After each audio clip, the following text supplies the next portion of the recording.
mga quiz, mga atis, welcome back sa aking channel. This is Chris Anan at ngayong araw papanoorin natin yung isang trailer mula sa Hollywood at ito yung galing sa 20th Century Studios at ito yung isa sa mga bagong sequel ng one of the most successful franchise sa movie at ito yung Planet of the Apes. So I think this is the sequel to sa Matt Reeves na Planet of the Apes series niya.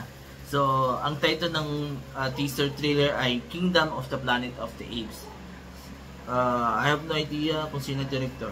Let's see kung bago yung director nito, hindi na si Matt Reeves. So, papundarin natin itong teaser trailer at later ibibigay ko yung reaction at opinion ko of the said movie. So, let's go!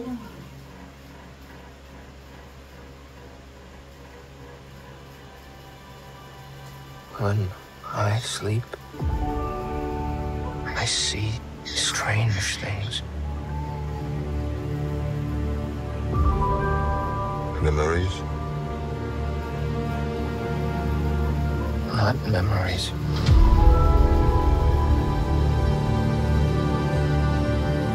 New things.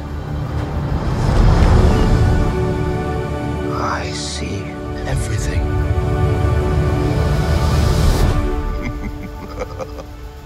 That is not everything.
Okay, tayo ko napanood natin yung teaser trailer ng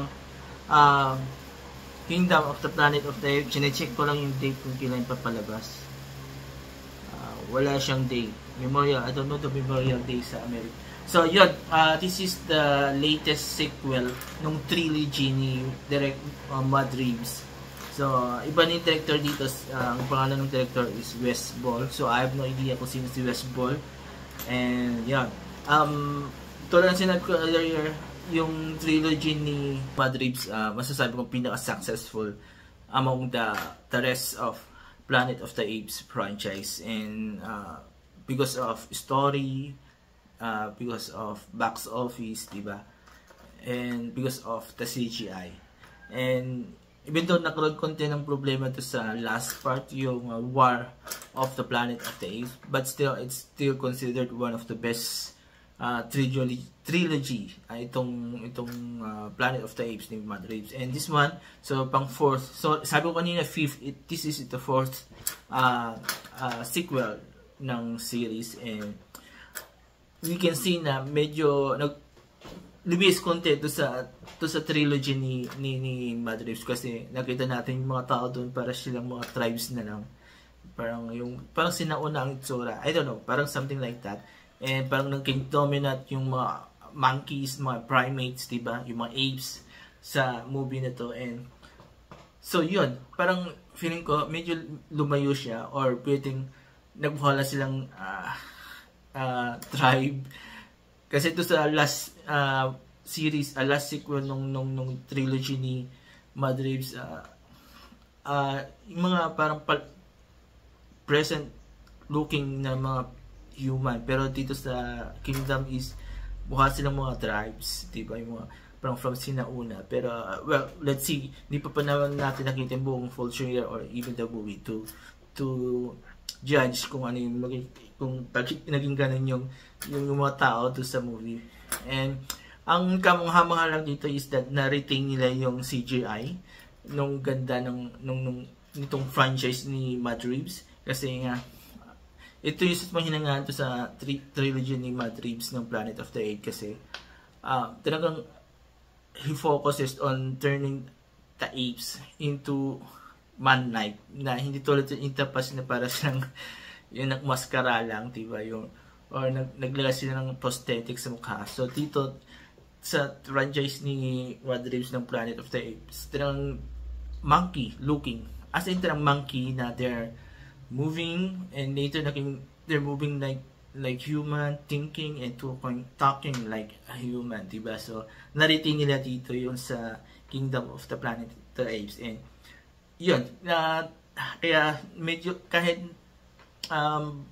hindi si Matt Reeves ang director nito, napahanga pa rin ako because I am one of the few people siguro na talagang kapag ganito mas sci-fi talaga, ang una kong tinitingnan yung mga CGI, and this one hindi tayo hindi nag-feel tong movie na to because they showed, I think it's better also yung CGI niya compared sa trilogy ni Matt Reeves. I don't know, parang something like that, pero sa tingin ko talaga mukhang maganda, and like I said also earlier, itong movie nakafocus na dun sa parang pagiging dominant na ng mga apes sa we cannot say the whole world, pero certain part, diba, na sila na yung maghahari, and we saw that meron dun yun parang hari na ng kingdom. That's why they call it kingdom, because meron na yung hari, meron na silang leader that will handle all the apes to sa lugar na yun. So yun, so I'm very excited for this movie, and I'm looking forward na mapanood natin full trailer niya, and also to see this on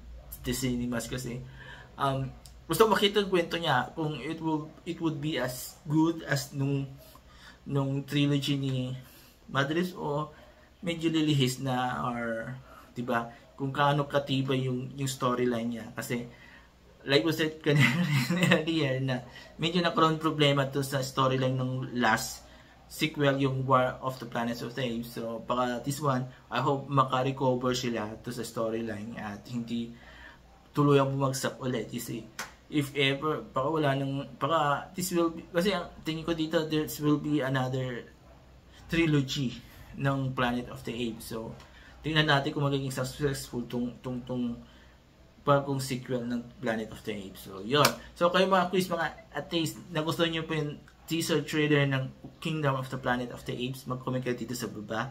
At kung nagustuhan nyo naman yung opinion at reaction ko, mag-comment kayo dito sa baba, and I will read all your comments and I will try to react at mag-reply back kung kailangan. So there you go, maraming salamat.